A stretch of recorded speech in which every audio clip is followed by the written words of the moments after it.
Assalamualaikum warahmatullahi wabarakatuh. Alhamdulillahi nahmaduhu wa nasta'inuhu wa nastahdihi wa nastaghfiruh. Wa na'udzu billahi min syururi anfusina wa min sayyiati a'malina. Man yahdihillahu fala mudilla lahu wa man yudlil fala hadiya lahu. Wa asyhadu anna sayyidana Muhammadan 'abduhu wa rasuluh. Allahumma salli wa sallim ala hadzal nabiyil karim wa ala alihi wa sahbihi wa man ihtada bihadiyatihi wastanna bisunnatihi ila yaumiddin. Amma ba'd. Qala Allah Ta'ala, a'udzu billahi minasy syaithanir rajim. Bismillahirrahmanirrahim.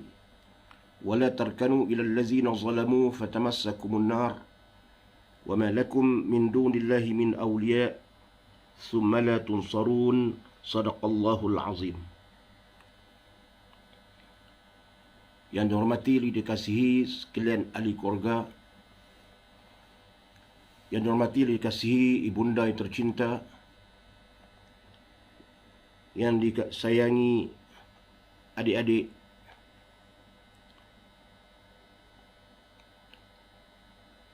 yang diingati sahabat handai, khususnya muslimin muslimat, sidang pendengar yang sudi mendengar mau'izah yang cuba saya sampaikan sekadar kemampuan yang Allah berikan dengan kefakiran ilmu yang ada kepada saya.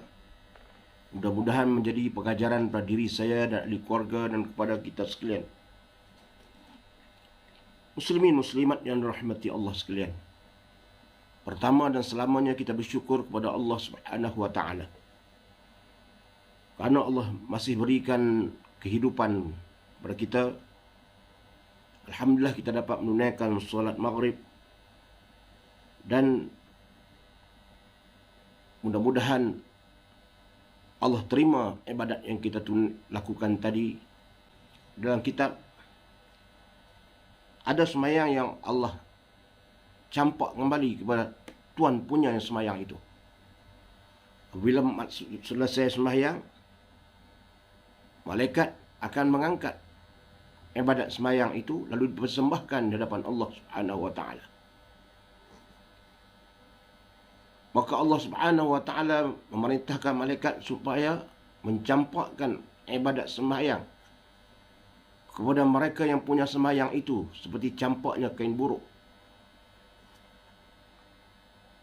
Lalu malaikat bertanya kepada Allah Subhanahu wa taala, "Kenapa ya Allah kau campakkan seperti kain buruk ibadat semayang hamba-Mu ini?" Antara mafhum hadis itu, Allah mengatakan, "Hamba-Ku ini bersemayang bukan kerana-Ku. Hatinya lalai, dia beribadat bukan ikhlas kerana-Ku. Seolah-olah dirinya sahaja yang semayang, tapi jiwanya, perasaannya tidak menyembah-Ku. Tidak mengabdikan diri kepadaku, tidak khusyuk kepadaku, tidak tumpu kepadaku." Ulama ibaratkan seperti mana hanya ibarat kita persembahkan kepada Allah seperti patung. Manusia yang dicipta seperti patung, dihadiahkan kepada Allah. Maka Allah tidak terima. Kalau orang hadiah kepada kita patung pun kita tak terima sebab tidak ada nyawa. Manusia yang tidak ada nyawa, patung, walau cantik macam mana pun, maka dia tidak mempunyai makna. Begitulah ibadat sembahyang yang sembahyang tidak khusyuk, ibarat dipersembahkan kepada Allah hanya jasad, sedangkan roh sembahyang itu tidak ada. Sebab itu Allah Subhanahu wa taala memerintahkan malaikat mencampakkan sembahyang tadi kepada Tuan punya sembahyang seperti mana campaknya kain buruk. Wal'iyazubillah, kita minta lindung kepada Allah daripada segala ibadat kita yang kita lakukan. Allah lakukan seperti mana yang disebutkan oleh hadis itu. Ya Allah, Kau terimalah ibadat kami, ya Allah. Kau terimalah peribadatan ahli keluarga kami, ya Allah. Ya Allah, ya Tuhan kami, Kau tambahlah khusyuk diri kami, ya Allah. Ya Allah, ya Tuhan kami, jika sekiranya kami terlalai, ya Allah, ampuni dosa kami, ya Allah. Jika ingatan kami, ya Allah, ada kadang-kalanya berbolak-balik, ya Allah, Kau tetapkanlah hati kami, ya Allah. Kau terimalah, ya Allah, segala peribadatan kami, ya Allah. Sesungguhnya hanya kepadamu lah kami menyerah diri, ya Allah. Muslimin muslimat yang rahmati Allah sekalian, pada kali ini saya nak membaca kitab Mustikah Hadis yang berkaitan dengan kerusulan Nabi Muhammad sallallahu alaihi wasallam. Dalam kitab Mustikah Hadis, bab pasal yang pertama, kerusulan Nabi Muhammad sallallahu alaihi wasallam. Berhubung dengan kerusulan Nabi Muhammad sallallahu alaihi wasallam, Allah Subhanahu wa taala telah berfirman dalam surah Al-A'raf ayat 158. Qul ya ayyuhan nasu inni rasulullahi ilaikum jami'an allazi lahu mulkus samawati wal ard la ilaha illa huwa yuhyi wa yumit فآمنوا بالله ورسوله النبي الأمي الذي يؤمن بالله وكلماته واتبعوه لعلكم تهتدون. Firman Allah yang bermaksud, katakanlah wahai Muhammad, wahai manusia, sesungguhnya aku ini utusan Allah bagi kamu semua, yang memiliki kerajaan langit dan bumi. Tiada ada Tuhan yang berhak disembah selain aku, yang menghidupkan dan mematikan. Maka berimanlah kamu kepada Allah dan Rasulnya, yaitu Nabi yang ummi, yang beriman kepada Allah dan kalimah-kalimahnya, yakni kitab-kitabnya. Ikutlah dia, yakni ikutlah Nabi, agar kamu mendapat petunjuk. Sadaqallahul azim. Itulah firman Allah dalam Al-Quran dalam surah Al-A'raf, yang memerintahkan baginda Nabi SAW mengisytiharkan dirinya menjadi Rasul yang diutuskan oleh Allah kepada umat manusia seluruhnya. Allah telah memerintahkan Nabi Muhammad SAW mengisytiharkan dirinya menjadi Rasul yang diutuskan oleh Allah Subhanahu wa taala kepada umat manusia seluruhnya. Rasulullah sallallahu alaihi wasallam, Nabi Muhammad, Nabi kita, Allah telah memerintahkan supaya mengisytiharkan dirinya. Tidak perlu lagi bersembunyi-sembunyi. Pada peringkat awalnya dakwah secara sembunyi. Kemudian sampai ke satu peringkat Allah suruh dia terus terang menerangkan kepada masyarakat bahawa dia adalah Rasul Allah yang diutuskan oleh Allah sebagai Nabi yang terakhir. Dan pada ketika itu, tentangan demi tentangan dihadapi oleh Rasulullah SAW. Tetapi Allah memeliharanya. Bila Allah mengatakan sesuatu kepada Nabi Muhammad SAW, bila Allah memerintahkan sesuatu, Allah menitahkan sesuatu, maka Allah pasti akan menjaga Nabi Muhammad SAW. Kerana Nabi itu adalah kekasihnya. Adalah Nabi itu adalah pilihannya. Daripada ribuan pilihan manusia-manusia yang ada, daripada ribuan manusia, hanya Nabi Muhammad SAW yang dipilih untuk menjadi Rasul. Kalau sudah pasti Allah akan memilih, Allah akan menjaga Nabi pilihannya itu.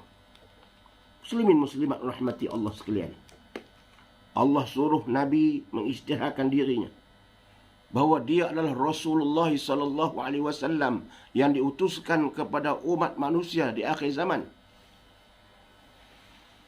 untuk membawa risalah Islam sebagai penyambung tugas nabi-nabi yang terdahulu sejak Nabi Adam alaihissalam, terusnya hinggalah kepada Nabi Muhammad yang terakhir, Nabi yang terakhir.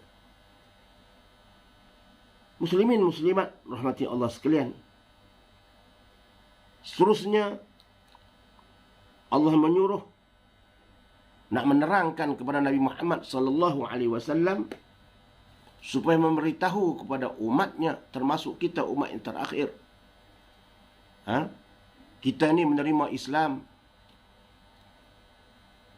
secara baka, kita panggil. Kita lahir dalam keadaan Islam dah. Islam baka. Mak kita Islam, ayah kita Islam, kita Islam. Alhamdulillah. Senang kita menerima Islam dengan mudah. Syukur kepada Allah Subhanahu wa taala. Syukur kepada datuk nenek kita yang Islam. Sahabat-sahabat dahulu sebelumnya, apabila Nabi Muhammad sallallahu alaihi wasallam diutuskan menjadi rasul, hanya Nabi seorang diri. Seorang diri dilantik ketika menjadi nabi. Iqra bismi rabbikal ladzi khalaq. Turunnya wahyu. Kemudian ya ayyuhal mudaththir, antara ayat yang awal Iqra dan ya ayyuhal mudaththir qum fa'anzir. Ayat yang mengisytiharkan dirinya menjadi rasul. Maka dia akan berhadapan dengan masyarakat Arab jahiliyah yang terkenal dengan sifat mereka yang ganas, jahiliyah. Masyarakat yang jahil, yang hidup dalam penuh dalam kemaksiatan. Hidup mereka dalam berpoya-poya, penyembahan berhala, meminum minuman arak ini menjadi santapan mereka, pembunuhan, perjudian dan segalanya. Perempuan-perempuan menjadi mangsa untuk memuaskan nafsu mereka. Nabi hidup dalam kelompok itu dan Allah lahirkan Nabi dalam kelompok itu. Pasti ada hikmah yang tersendiri. Allah boleh melantik Nabi dari kalangan bukan bangsa Arab. Boleh Nabi Allah lantik dari bangsa lain, boleh. Allah boleh lantik Nabi dari bukan orang Mekah, boleh. Dari tempat lain, boleh. Tapi Allah lantik Nabi dari kalangan bangsa Arab, kemudian dalam kelompok yang hidup dalam jahiliyah. Pasti ada hikmah sendiri yang Allah Maha mengetahui. Kemudian Allah lantik pula Nabi yang ummi, yang disebutkan tadi dalam ayat Al-Quran tadi dalam suratul A'raf. Ummi ni mana? Tidak tahu membaca dan tidak tahu menulis. Allah boleh lantik Nabi dari kalangan mereka yang dapat membaca dan yang menulis. Pada ketika itu ada ramai orang yang boleh membaca dan menulis dan mampu membaca syair. Pada masa itu syair menjadi hiburan mereka. Ada orang-orang yang pandai bersyair, sehingga di pasar-pasar, contoh di pasar Okaz, ada tempat khas untuk mereka mendeklamasikan syair mereka. Mereka memuji-muji wanita, memuji-muji alam, memuji-muji cipta makhluk-makhluk dengan bergaya bahasa yang indah, syair. Allah boleh lantik mereka, tapi Allah tidak lantik mereka. Allah lantik Muhammad, anak yatim, kemudian yang tidak tahu membaca dan tidak tahu menulis, yang ummi. Ada sebab. Itu merupakan suatu kelebihan yang ada kepada Nabi Muhammad sallallahu alaihi wasallam. Ummi Nabi itu, sifat ummi Nabi itu bukanlah merupakan satu kelemahan ataupun satu kekurangan yang ada pada Nabi. Tidak. Dia merupakan satu kelebihan. Dan insya-Allah saya akan terangkan kemudian kenapa Allah melantik Nabi Muhammad sallallahu alaihi wasallam yang ummi menjadi nabi di akhir zaman. Muslimin muslimat rahmati Allah sekalian. Allah Subhanahu wa ta'ala nak menerangkan, supaya Nabi dapat menerangkan kepada umatnya bahawa Allah sahajalah Tuhan yang mempunyai kuasa mengurus dan mentadbirkan kepentingan-kepentingan dan kebaikan sekalian alam yang diciptanya. Allah minta Nabi Muhammad sallallahu alaihi wasallam mengisytiharkan dirinya menjadi rasul, dan seterusnya mengisytiharkan dirinya mengajarkan kepada umatnya bahawa Allah sahajalah tempat manusia melakukan peribadatan. Kerana Allah sahajalah Tuhan yang mempunyai kuasa menguruskan dan mentadbirkan kepentingan-kepentingan kebaikan sekalian alam diciptanya. Terangkan kepada manusia bahawa Allah yang mampu menguruskan alam ini. Yang dikatakan alam ini ialah selain daripada manusia, semuanya alam. Gunung ganang, pokok kayu, lautan, bumi, langit, semuanya termasuk diri kita sendiri adalah alam. Selain daripada Allah, semuanya alam. Dan yang mampu menguruskan alam ini hanya Allah Subhanahu wa ta'ala. Beritahu mereka, ya Muhammad, beritahu kepada kaum, beritahu kepada manusia seluruhnya bahawa yang mampu menguruskan alam ini adalah aku, yakni Allah Subhanahu wa ta'ala. Termasuk diri kita. Allah yang menguruskan. Umur kita di bawah genggaman Allah Subhanahu wa ta'ala. Penglihatan kita, percakapan kita, semuanya di bawah genggaman Allah Subhanahu wa ta'ala. Kita yang sihat ini, Allah boleh ambil nyawa kita. Mata kita yang dapat melihat ini, boleh Allah ambil penglihatan ini bila-bila masa jika Allah kehendaki. Sebab semuanya di bawah pentadbiran Allah Subhanahu wa ta'ala. Sebab itu apabila diberitahu begitu, supaya nak untuk manusia bersyukur kepada Allah Subhanahu wa ta'ala. Allah itu bukan kejam.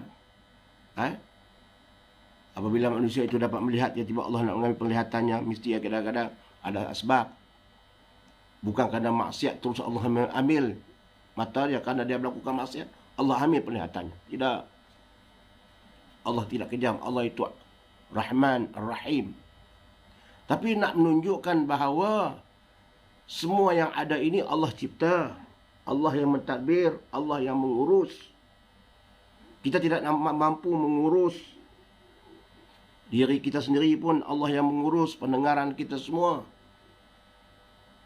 Ibarat dalam badan kita ini, kelang, ibarat kelang. Dalam badan kita ini ibarat kelang. Kita makan, penghadamannya, dijadikan darah. Ada yang dijadikan darah, daging, dan ada sisa makanan. Ibarat macam kelang. Kalau macam padi itu, kelang padi itu, diproses beras tu, kemudian yang kulit padi tadi disekam tu dibuang. Begitu kita manusia seperti kelang. Benda-benda yang hampas-hampas daripada makanan itu yang tidak diperlukan dibuang sebagai najis. Itu ibarat kita ini, ibarat dalam tubuh badan kita ini seperti kelang. Siapa yang menguruskannya? Allah Subhanahu wa ta'ala. Allah semua. Allah yang menguruskan semua makhluk, bukan kita. Bukan kuasa kita. Bahkan percakapan kita ini pun semuanya adalah Allah yang menguruskannya. Berapa ramai orang yang tidak boleh bercakap, tiba-tiba dia bercakap elok, tiba-tiba dengan takdir Allah tidak dapat mampu bercakap. Sebab ada asbab. Ada asbab. Asbabnya apa? Sebab Allah Subhanahu wa ta'ala kehendaki. Mungkin ujian baginya. Mungkin Allah nak mengujinya. Nak menunjukkan kesabaran atas apa yang berlaku pada dirinya. Ini semua sebab itu nak menunjukkan bahawa yang pentingnya kita ditadbir oleh Allah Subhanahu wa ta'ala. Kita diuruskan oleh Allah Subhanahu wa ta'ala. Jangan kata kita yang menguruskan diri kita sendiri. Kita mengurus sekadar kemampuan kita sebagai makhluk. Tapi yang sebenar-benar mengurus adalah Allah Subhanahu wa ta'ala. Sebab itu kita patut bersyukur kepada Allah Subhanahu wa taala. Setiap masa. Setiap masa, setiap waktu. Ingat kepada Allah. Terima kasih kepada Allah. Bersyukur kepada Allah. Sebab itu Allah memerintahkan Nabi memberitahu umatnya bahawa Allah sahajalah Tuhan yang mempunyai kuasa menguruskan dan mentadbirkan kepentingan dan kebaikan sekalian alam yang diciptakannya. Dan juga Allah Subhanahu wa taala memerintahkan Nabi memberitahu umatnya bahawa Allah sahajalah Tuhan yang berhak disembah dan dipatuhi. Wahai Muhammad, beritahu umatmu bahawa aku sahajalah Tuhan yang berhak disembah dan dipatuhi. Tidak ada Tuhan yang lain. Yang mereka sembah, sembahan selama ini, Lata, Uzza dan sebagainya, yang mereka buat berhala di sekeliling Kaabah, hampir 360. Semua itu bukan Tuhan. Yang Tuhan adalah aku, yang menciptakan aku, yang menciptakan bumi, yang menciptakan langit, yang berhak disembah. Aku beritahu mereka. Apa yang mereka sembah itu adalah patung-patung yang tidak mempunyai manfaat, yang tidak beri manfaat pada diri mereka, yang tidak boleh beri manfaat kepada keluarga mereka. Beritahu mereka, karena mereka hidup dalam kesesatan. Beritahu mereka bahawa aku sahajalah Tuhan yang berhak disembah. Ini perintah Allah Subhanahu wa taala kepada Nabi sallallahu alaihi wasallam. Allah turun dalam ayat Quran, suruh Nabi isytiharkan dirinya bahawa dia seorang Nabi. Maka Nabi terus menerangkan kepada umatnya. Bila Allah turunkan ayat, satu perintah, maka Nabi sebagai utusan Allah teruskan dakwah dengan cara berterus terang, tidak lagi sembunyi-sembunyi. Dan Allah Subhanahu wa taala jualah yang mengatur cara dan menetapkan masa menghidupkan makhluk-makhluk yang mati dan mematikan yang hidup. Beritahu kepada makhluk, pada umat, beritahu kepada umatmu ya Muhammad bahawa akulah yang mengaturkan kehidupan mereka. Akulah yang akan mematikan mereka. Aku yang akan mematikan mereka, yakni Allah yang akan mematikan mereka dan akan menghidupkan mereka kembali di akhirat nanti. Beritahu umatmu. Ini perintah Allah kepada Nabi Muhammad sallallahu alaihi wasallam. Seluruh manusia wajib beriman kepada Allah yang demikian sifatnya. Kita, termasuk diri kita, wajib beriman kepada Allah Subhanahu wa taala yang demikian sifatnya, yang mentadbir kita, yang mengurus diri kita, yang Tuhan yang berhak disembah oleh kita, yang wajib disembah oleh kita, yang dipatuhi segala perintahnya, dan yang menetapkan masa kita bila kita nak diambil nyawa kita, yang akan menetapkan bila kita akan dibangkitkan kembali di hari akhirat. Semua itu milik Allah Subhanahu wa taala, kuasa Allah Subhanahu wa taala. Tidak ada campur tangan dari makhluk-makhluk yang lain. Beritahu mereka ya Muhammad. Ini tugas Muhammad sallallahu alaihi wasallam. Sebab itu Nabi peringkat awal dia mempunyai tentangan-tentangan yang hebat, tapi Nabi sallallahu alaihi wasallam seorang yang mempunyai kecekalan hati. Allah memberi dia kecekalan semangat, dan Allah memberikan dia sahabat-sahabat yang baik, sahabat-sahabat yang sehidup semati dengannya, sanggup sehidup semati dengannya. Muslimin muslimat dirahmati Allah sekalian, oleh itu kita wajib beriman kepada Allah Subhanahu wa taala yang sifatnya esa pada uluhiyahnya dan rububiyahnya. Kita wajib beriman kepada Rasulullah sallallahu alaihi wasallam yang terkenal dengan sifat ummi. Kita wajib beriman kepada Rasul sallallahu alaihi wasallam. Kebetulan kita baru saja lepas bulan Rabiul Awal, bulan kelahiran Rasulullah sallallahu alaihi wasallam. Hari ini 1 Rabiul Akhir. Bulan lepas kita sambut Rabiul Awal, bulan kelahiran Rasulullah sallallahu alaihi wasallam. 12 Rabiul Awal, kelahiran Rasulullah.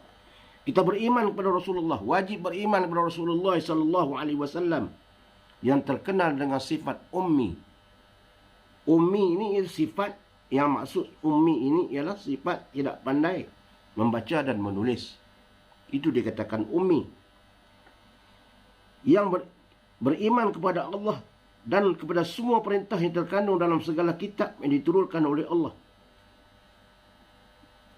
Kita sebagai umat Islam, sebagai hamba Allah, wajib beriman kepada Rasulullah sallallahu alaihi wasallam, yang Rasulullah sallallahu alaihi wasallam telah menerangkan segala perintah Allah yang terkandung dalam Al-Quran.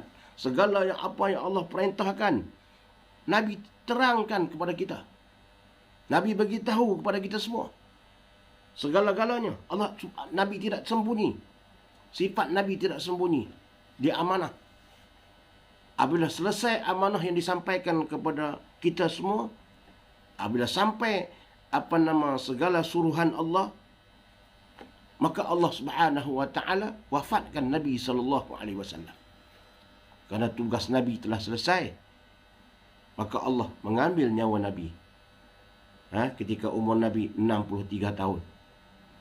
Nak menunjukkan bahawa kedatangan Nabi sallallahu alaihi wasallam ke muka bumi ini tidak lain dan tidak bukan adalah untuk membawa risalah Islam.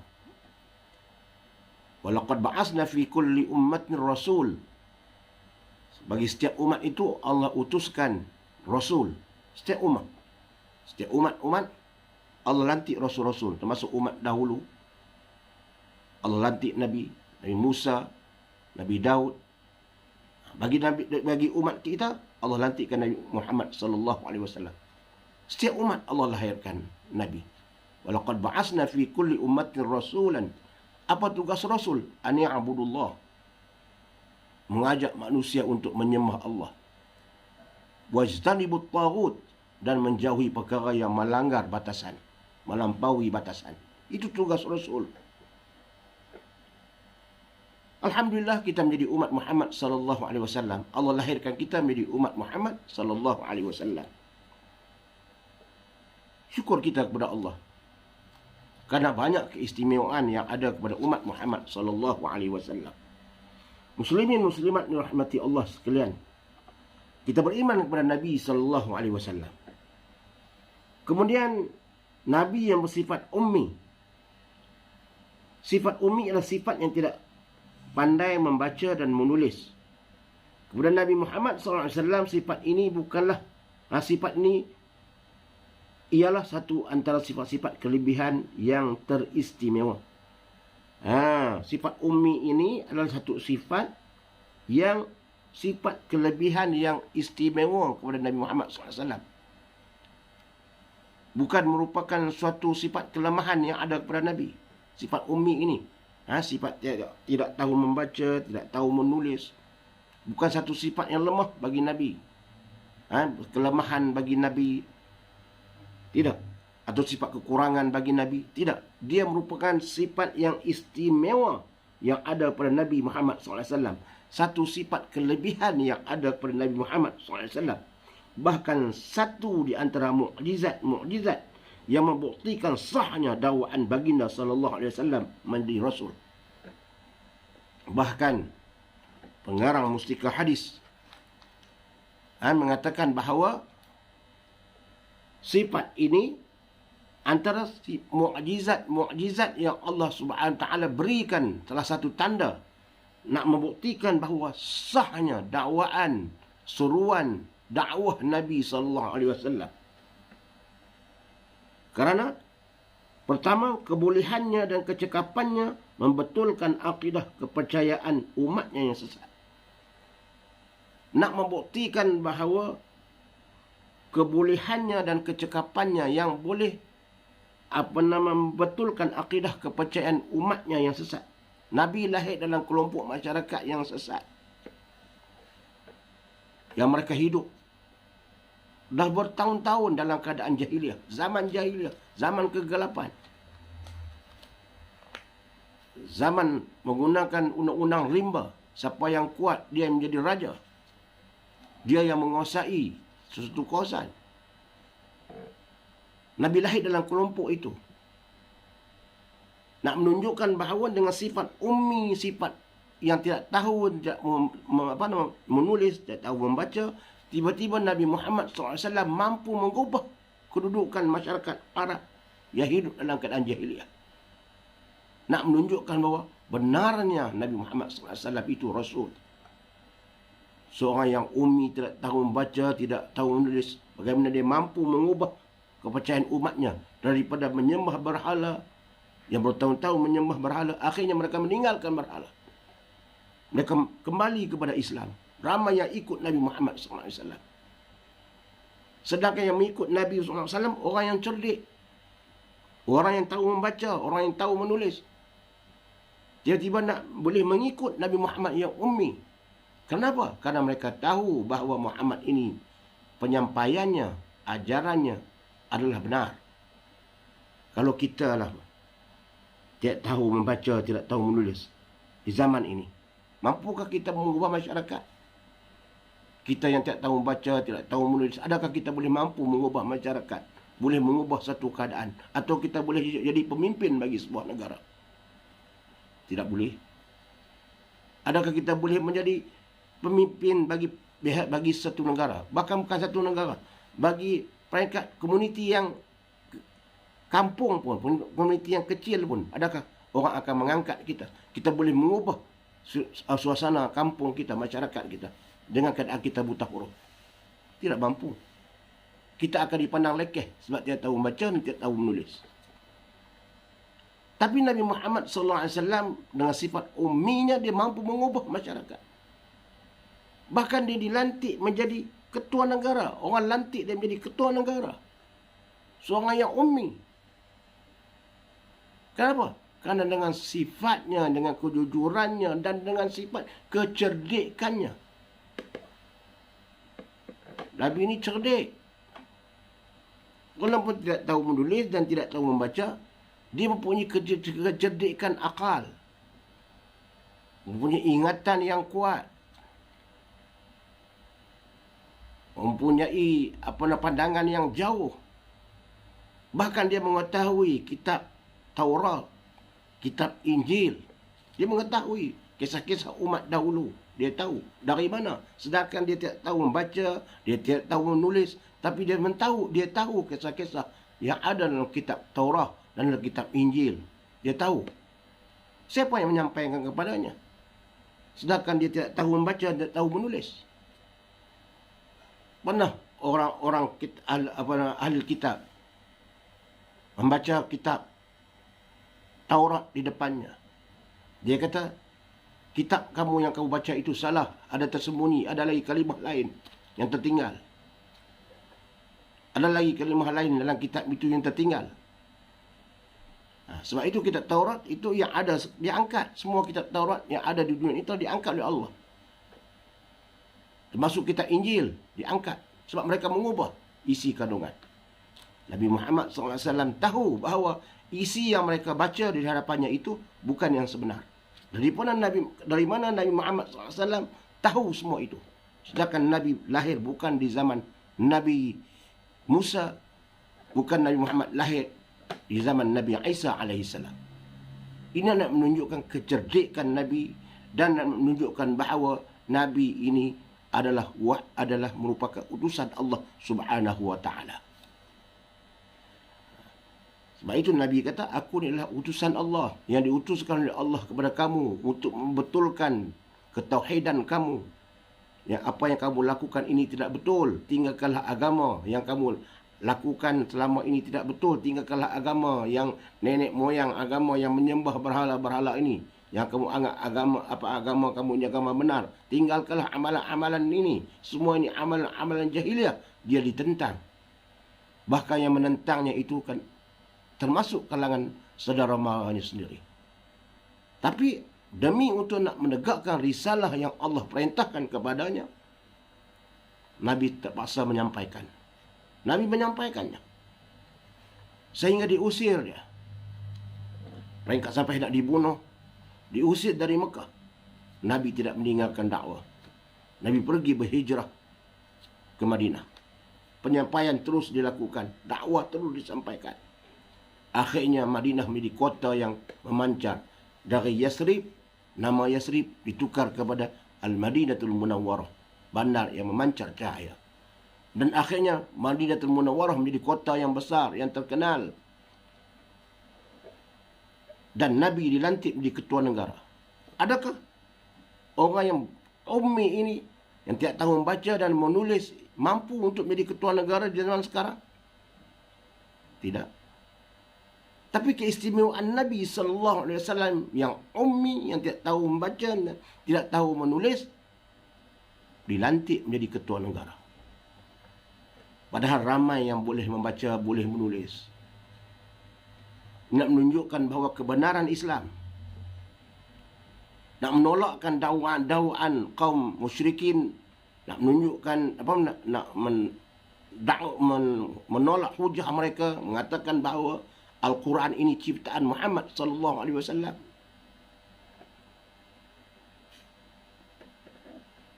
Jika Nabi seorang yang bukan ummi, jika Nabi bukan seorang yang ummi, yang Nabi boleh baca, boleh tulis, mereka boleh mendakwa bahawa Al-Quran itu ciptaan Muhammad. Muhammad yang menulis. Kerana nak menulis ni mesti tahu membaca, baru boleh menulis. Kalau tak tahu membaca, macam mana nak menulis? Dia dua sifat itu dia berkembar. Nak menolakkan hujah Quran ni bukan dari Nabi Muhammad. Macam mana Nabi Muhammad nak menulis Al-Quran sedangkan dia tidak tahu menulis dan tidak tahu membaca? Macam mana nak mendakwa bahawa Quran ni bahawa dari Muhammad? Sebab Nabi ummi. Ini satu hujah untuk nak menolak dakwaan kaum musyrikin pada masa itu. Seorang yang ummi, mustahil dia mampu untuk nak menulis. Macam kita lah, seorang yang tak tahu membaca, tak tahu menulis, tiba-tiba boleh mencipta sebuah buku, menulis sebuah buku. Mustahil. Tak tahu menulis, tak tahu membaca, tiba-tiba dia boleh menulis sebuah buku.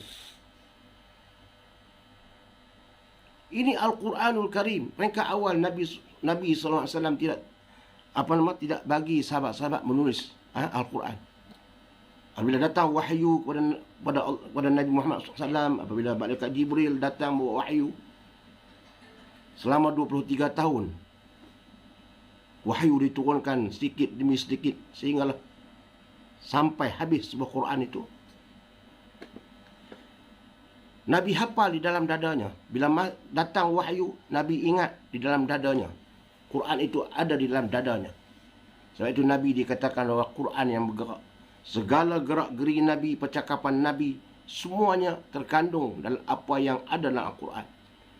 Segala apa yang terkandung dalam Al-Quran, Nabi jiwai, Nabi bawa dalam dirinya, amal dalam dirinya.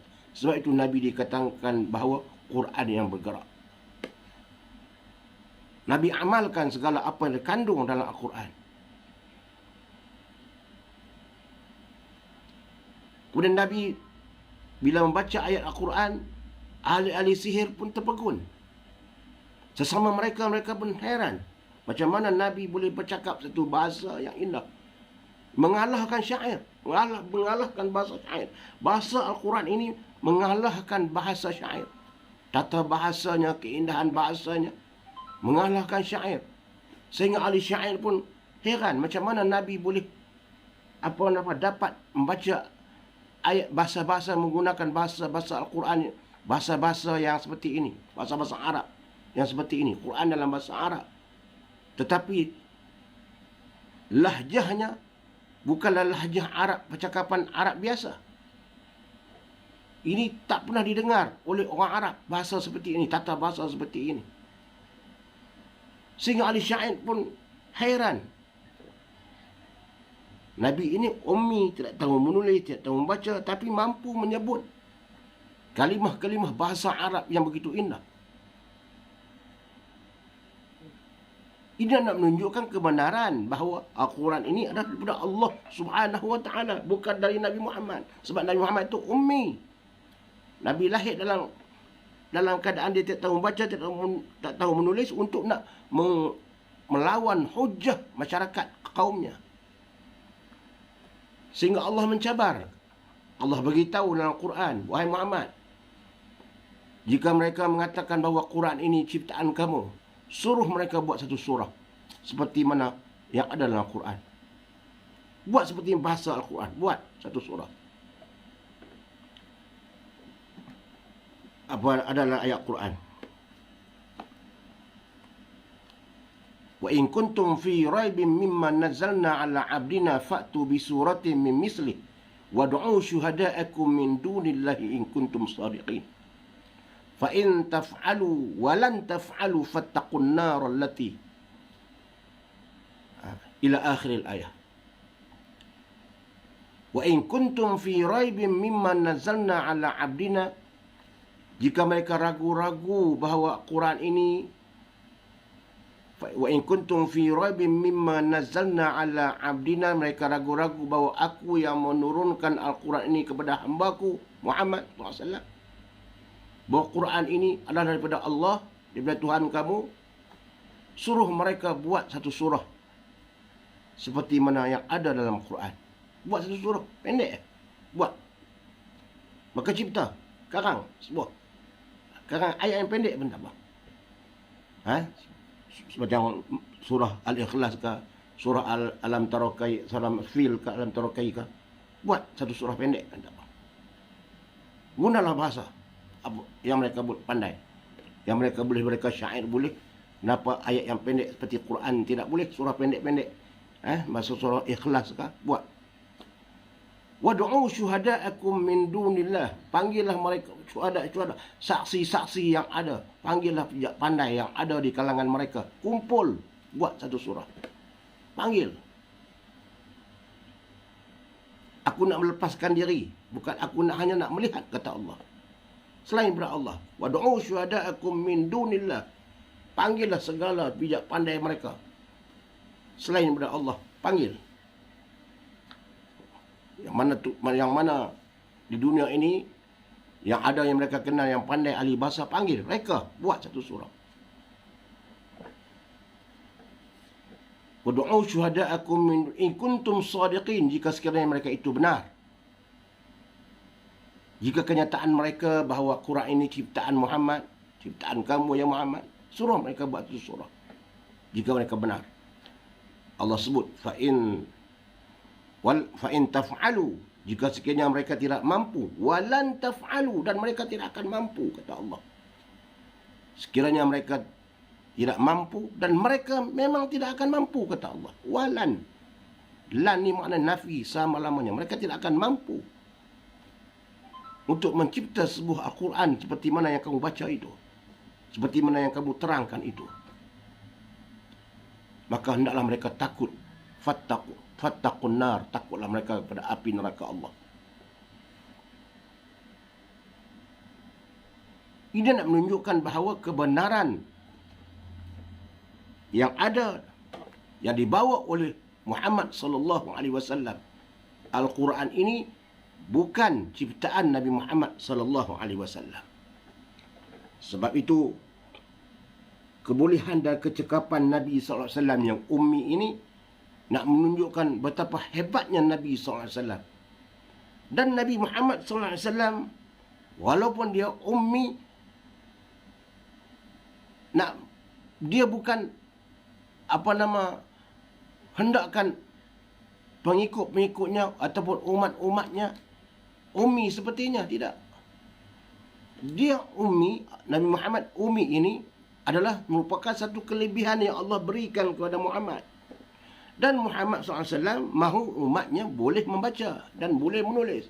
Sebab itu dalam peperangan, apabila dapat tawanan, bila peperangan, Nabi tidak membunuh tentera-tentera Islam yang menyerah diri, yang tidak melawan, Nabi tidak bunuh. Mereka menjadi tawanan perang. Mereka tidak disakiti, tidak dizalimi. Tidak seperti mana dilakukan oleh masyarakat kaum-kaum yang ada sekarang ini, orang Barat, kaum Zionis. Mana-mana yang menjadi tawanan mereka kurung, tak bagi makan, seksa, ada yang dibunuh, ada yang macam-macam, didera dan sebagainya. Rasulullah SAW bila tentera musuh kalah, dan ada yang menyerah diri.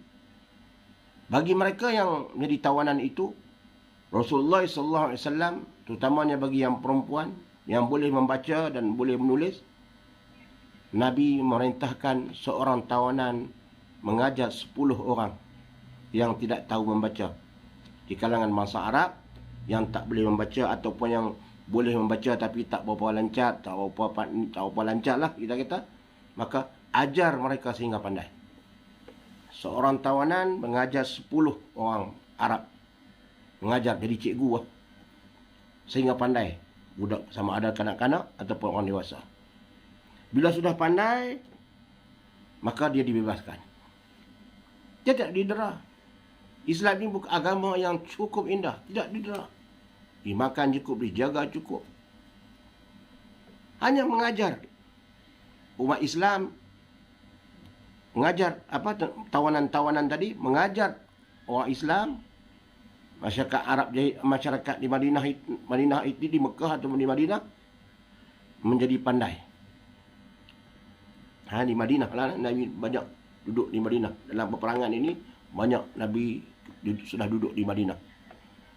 Maka tawanan tadi mengajarlah jadi cikgu, mengajar anak-anak Islam membaca dan menulis. Akhirnya menjadi pandai, boleh baca menulis. Dibebaskan tawanan tadi. Dibebaskan tawanan. Bukan tidak ada pendaraan apa-apa. Bahkan ada di kalangan tawanan-tawanan tadi masuk Islam. Sebab dengan kebaikan Islam, kebaikan Nabi yang ditunjukkan oleh Rasulullah SAW. Bagusnya Muhammad. Kami menjadi tawanannya, tapi tidak dideranya kami. Dijaganya kami.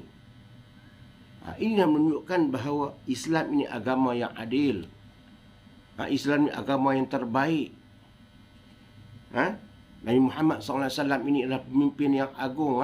Sebab itu dia dikasihi. Bila dia meninggal, dia ditangisi. Ditangisi oleh umat. Bahkan bukan saja ditangisi oleh umat yang hidup di zamannya. Kematian, kewafatan Rasulullah SAW juga ditangisi oleh umat yang tidak sempat hidup di zamannya. Bahkan di zaman kita ini pun, bila terkenang Nabi Muhammad SAW, bahkan lebih-lebih lagi ketika mana datangnya bulan kelahiran Rasulullah SAW, kadang-kadang air mata kita mengalir mengenangkan Nabi Muhammad SAW. Kenapa? Kerana jasa Nabi Muhammad SAW kepada kita, kepada umatnya, kepada kita sekalian. Kalau sekiranya Nabi tidak memberi dakwah Islam, Allah tak mengutuskan Nabi Muhammad menjadi Rasul, apatah agama yang kita anuti sekarang ini? Wallahu a'lam. Apakah makanan yang kita makan sekarang ini? Apakah minuman yang kita makan sekarang ini? Sebab tidak ada dapat membezakan mana yang halal, mana yang haram. Bila datangnya Islam, baru kita tahu ini benda yang halal, ini benda yang haram.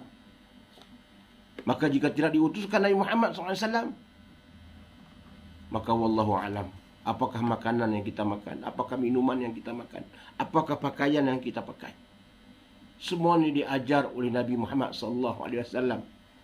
Dalam Al-Quran Allah beritahu, Allah turunkan wahyunya kepada Nabi, dan juga melalui hadis Rasulullah SAW. Dan Nabi sabdakan melalui sabdaannya tentang apa yang diberitahu oleh Allah SWT. Ada hadis, Al-Quran dan hadis. Itulah peninggalan pusaka yang ditinggalkan untuk kita sekalian, untuk menjadi panduan hidup kita. Jika kita beramal dengan kedua perkara ini, iaitu Al-Quran dan Sunnah, iaitu hadis, Nabi kata kamu tidak akan sesat selama-lamanya. Walaupun aku meninggalkan kamu 1400 tahun lebih, kamu tidak akan sesat. Kamu akan tidak sesat dari ajaranku. Walaupun aku meninggalkan kamu jauh 1400 tahun, kamu tidak berjumpaku.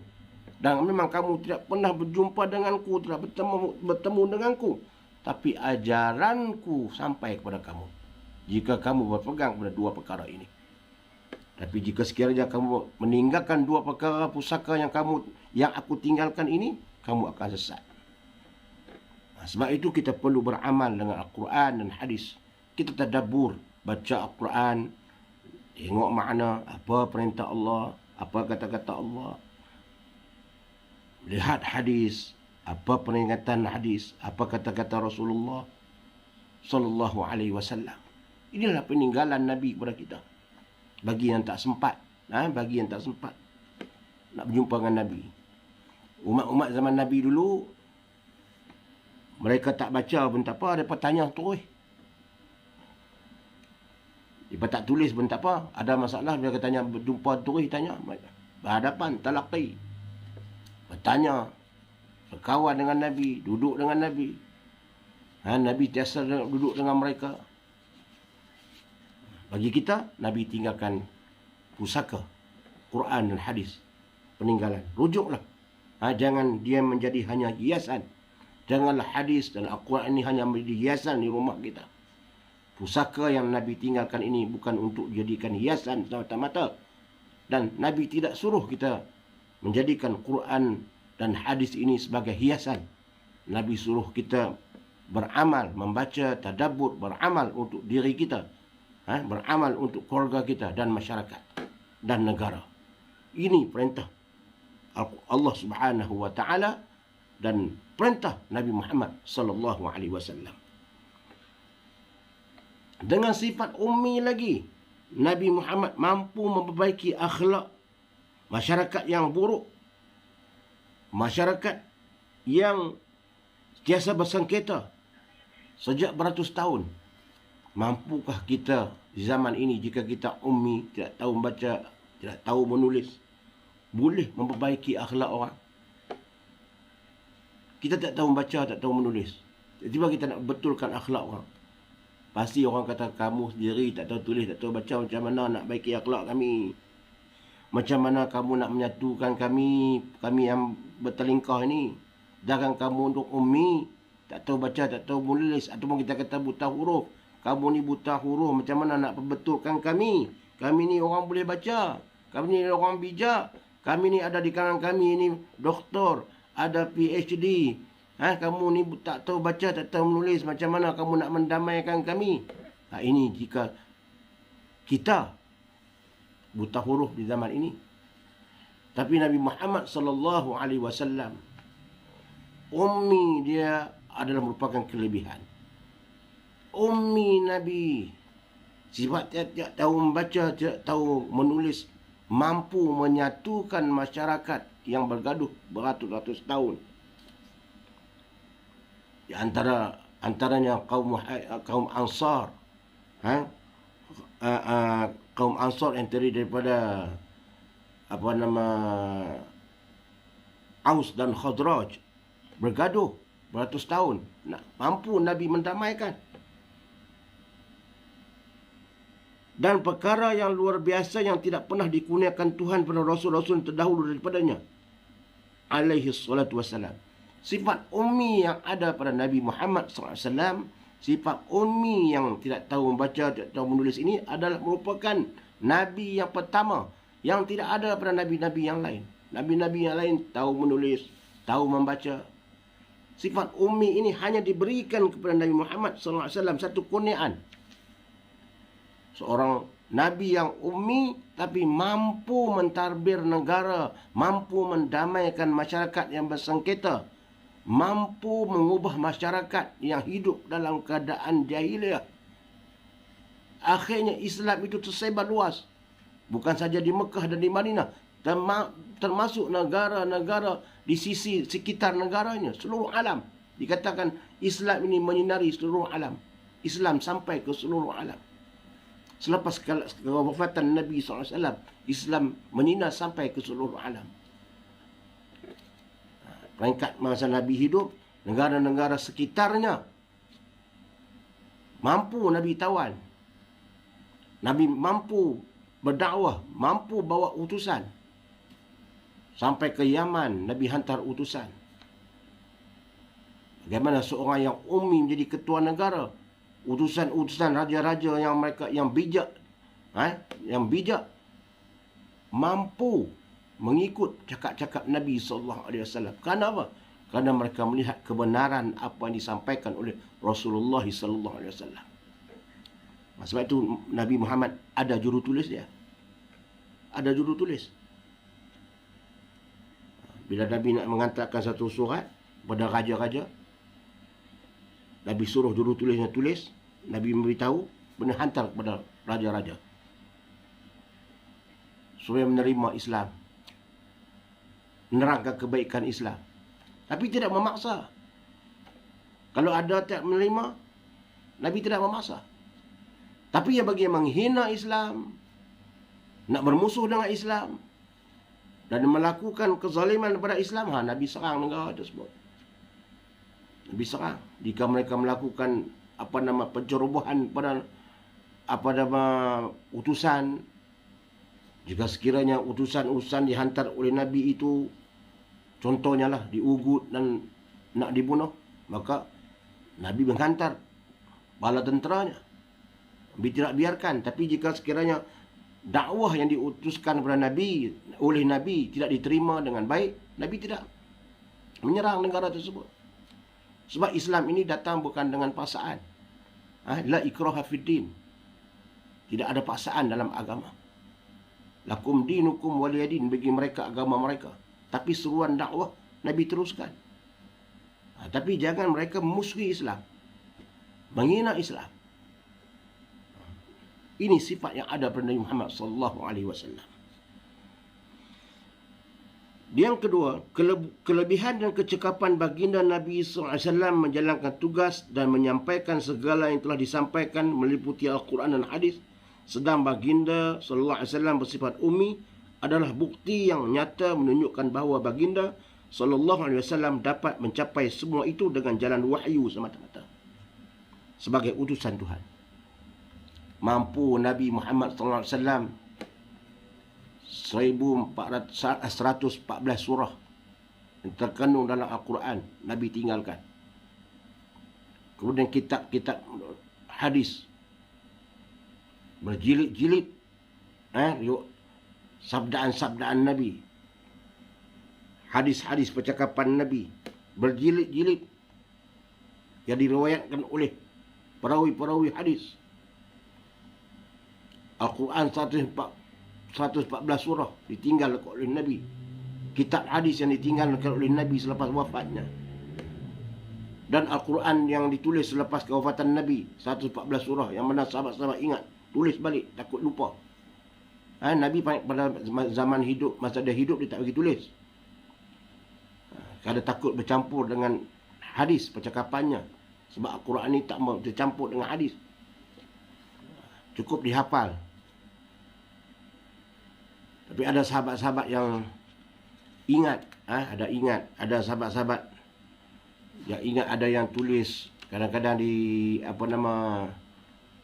kulit kayu dan sebagainya, tak bagi lupa lah sahabat-sahabat tu. Dia ingat. Tapi Nabi tak bagi tulis, dibukukan, dikitabkan, tak bagi. Bila Nabi wafat, maka di zaman Khalifah Osman, tak silap, Abu Bakar, Omar, Osman, di zaman Osman, melihat bahawa ramai hafiz-hafiz Quran yang ingat Quran dalam dada mereka ini telah banyak mati dalam peperangan.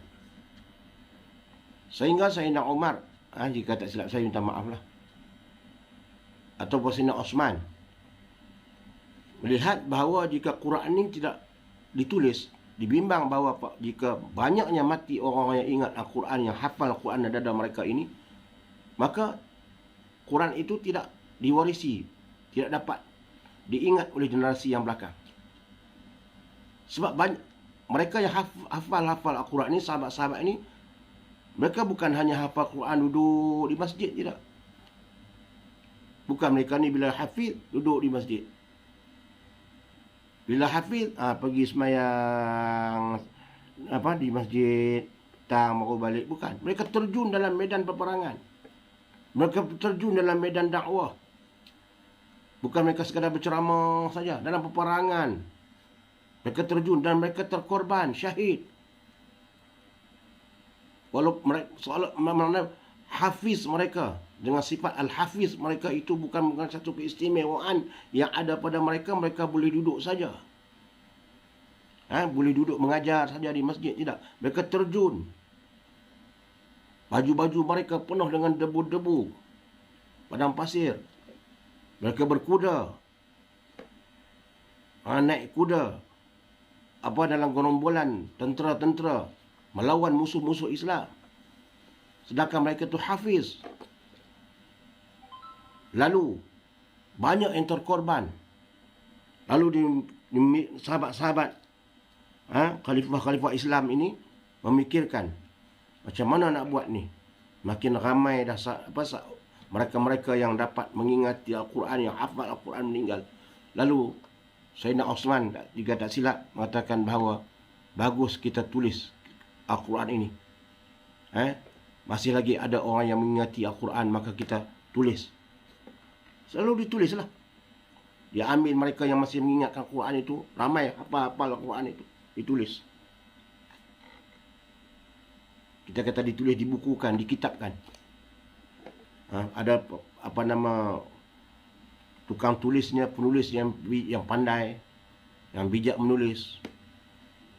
Dan dikumpulkan mereka-mereka yang hafal. Ada sahabat ini menghafal banyak ini, ada sahabat ini kumpul hafal yang ini, ingat yang ini.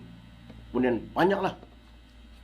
Dengan daya usaha mereka, akhirnya terkumpullah 114 surah Al-Quran ditinggalkan kepada kita oleh mereka, sahabat-sahabat.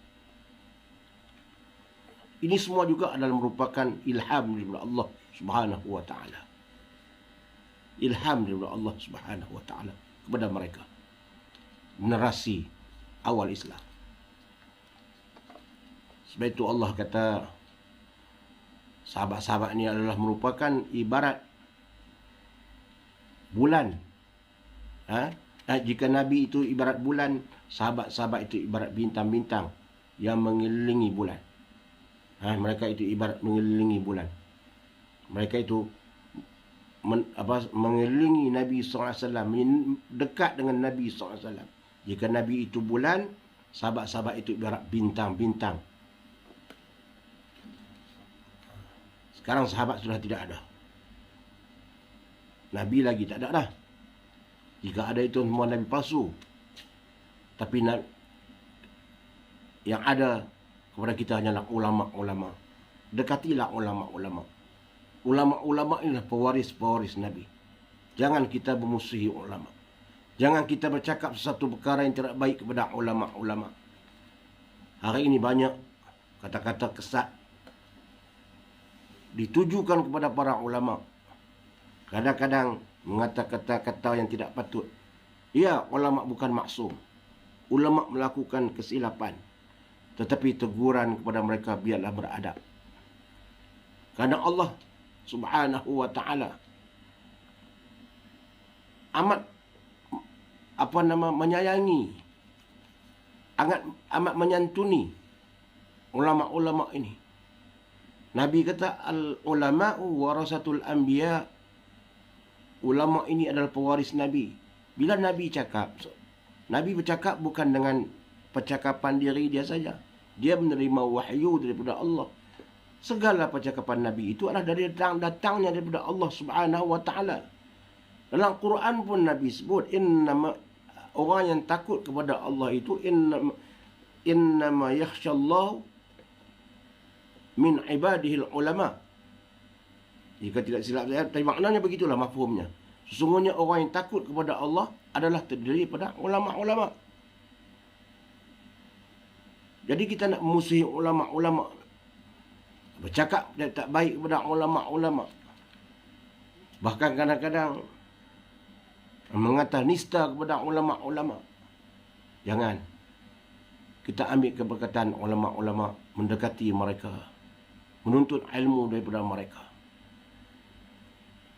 Dan akhir zaman, kata Nabi SAW, antara tanda-tanda akhir zaman, Allah akan mengambil nyawa ulama-ulama ini, dimatikan para ulama. Ulama-ulama sekarang pun kita lihat sudah semakin hari semakin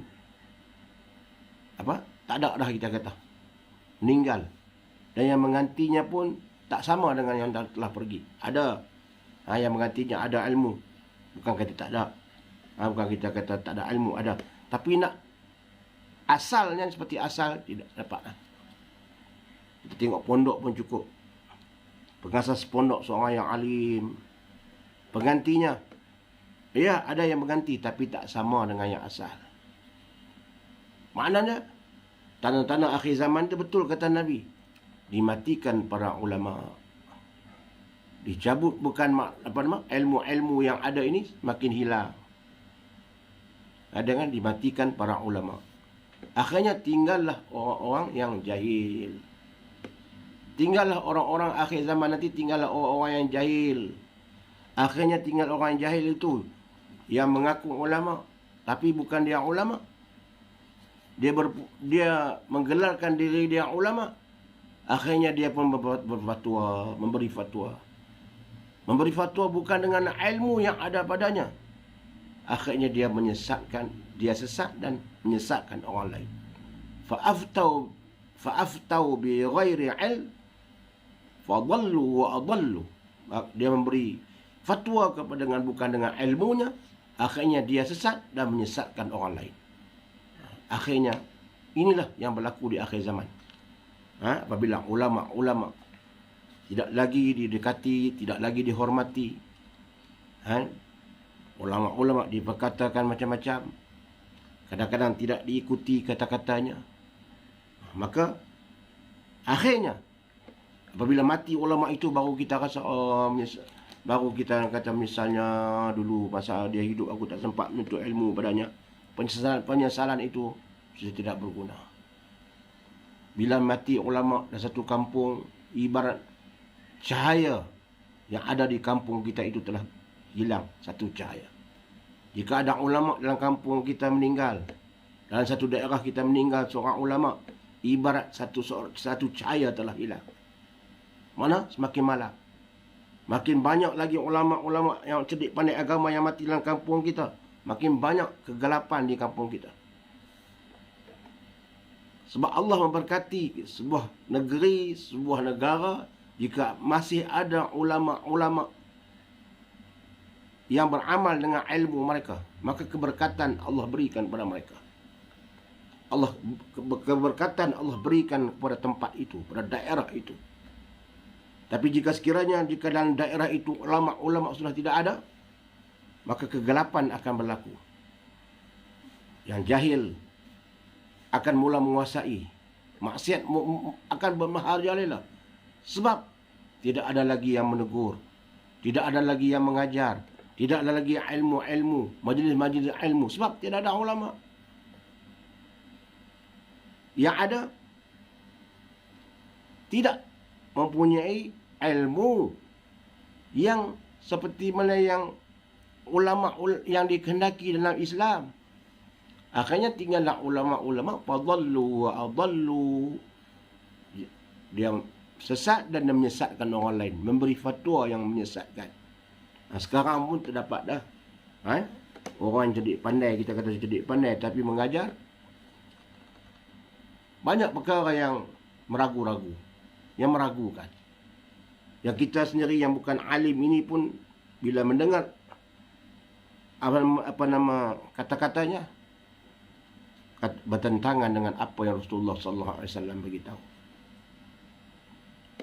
Banyaklah kalau tuan-tuan rujuk dalam ucapan-ucapan, ada kata-kata yang meragukan kita. Banyaklah, sampai tambah ulaslah. Yang menjadi polemik sekarang tentang hadis. Bila orang tanya, saya tak tahu hadis ini sahih ke tak sahih, sebab saya tak dengar dari Nabi cakap. Ada ustaz yang berkata begitu. Bila orang tanya nak tahu hadis sahih tak sahih ni macam mana, dia kata, saya nak tahu hadis sahih tak sahih macam mana saya nak tahu? Saya tak dengar Nabi cakap. Contoh ada satu, Allahumma salli ala sayyidina Muhammad, tentang tidur petang. Isu sekarang ni tidur petang.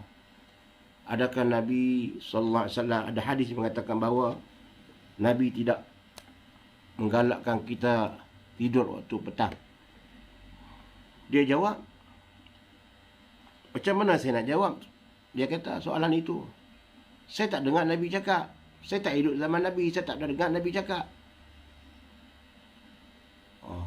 Itu satu jawapan yang kita kata meragukan kita lah. Sedangkan hadis-hadis Rasulullah SAW ditinggalkan kepada kita. Berjilid-jilid kitab sahih Muslim, Bukhari, Muslim, Ibnu Majah, An-Nasai. Di sana ada rujukan. Tak boleh kita kata kita tak dengar Nabi cakap. Memang semua kita tak pernah dengar Nabi cakap akhir zaman ni. Tapi di sana ada rujukan kita dalam kitab-kitab hadis. Tidak boleh kita menjawab bila orang tanya kita bahawa kita kata, saya tak pernah mendengar Nabi, saya tak hidup zaman Nabi, saya tak dengar Nabi cakap. Macam mana saya nak jawab? Oh, tak boleh begitu bagi kita yang berilmu. Kalau kita tak mampu nak jawab ataupun kita tak dapat nak menjawab lagi, beritahu, bagi masa pada saya nak rujuk kitab dulu. Lebih baik bagi masa pada saya nak rujuk kitab-kitab, ataupun saya bertanya pada guru-guru yang lain. Itu jawapan yang lebih agak beradab daripada kita menjawab bahawa saya tak hidup di zaman Nabi. Saya rasa sekadar itulah yang dapat saya sampaikan. Mudah-mudahan yang baik itu menjadi pengajaran pada diri saya dan pada muslim-muslimat sekalian. Yang baik itu daripada Allah Subhanahu Wa Taala, dan mudah-mudahan masuk dalam diri kita yang baik itu. Dan yang tak baik, maafkan saya jika sekiranya saya kasar atau sekiranya saya terlanjur, maafkan saya. Yang tak baik itu adalah mungkin dari kelemahan saya sendiri. Kepada Allah kita mohon keampunan. Aqulu qawli hadza wa astaghfirullahal azim li wa lakum. Wassalamualaikum warahmatullahi wabarakatuh.